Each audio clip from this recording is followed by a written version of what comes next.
going to organize the first conference on corporate governance and sustainable development. Well, to my mind, nowadays sustainable development is really an important issue,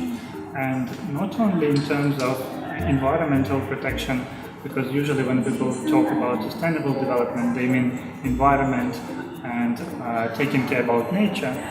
but also in other perspectives like social dimension of sustainability and economic dimension of sustainability. And that's where corporate governance comes in, because my main focus is corporate governance. So I believe that nowadays young people and also people who are already professionals, they should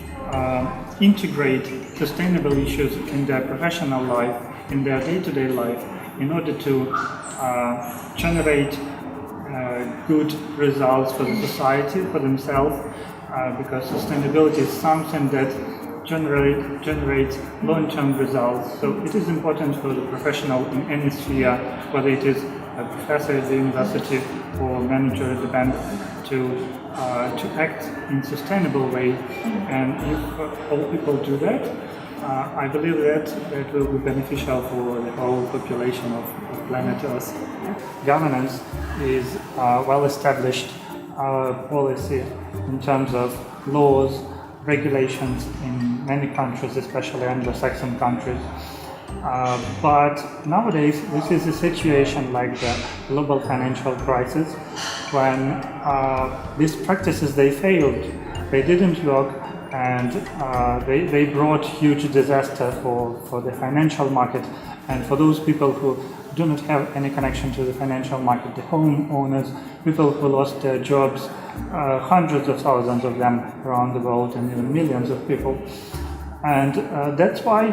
corporate governance as a policy, as the branch of knowledge, also needs innovations in terms of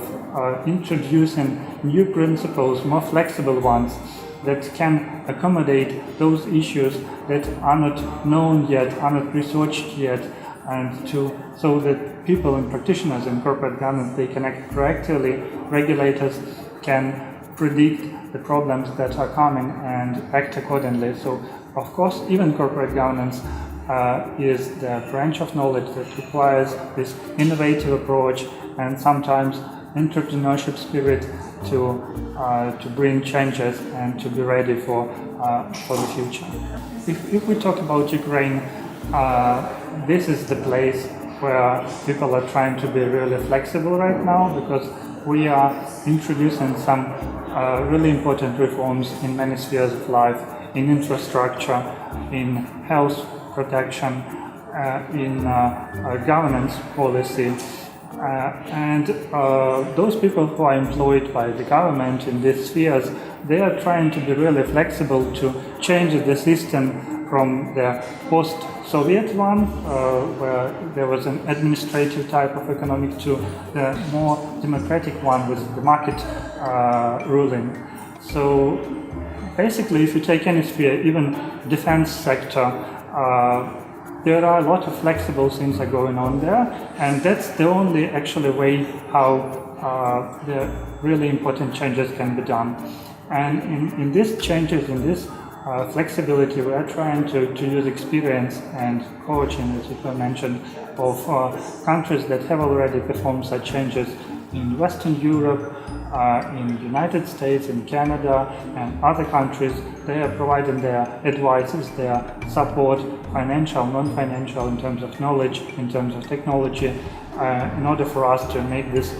changes, to make these reforms, so that Ukraine can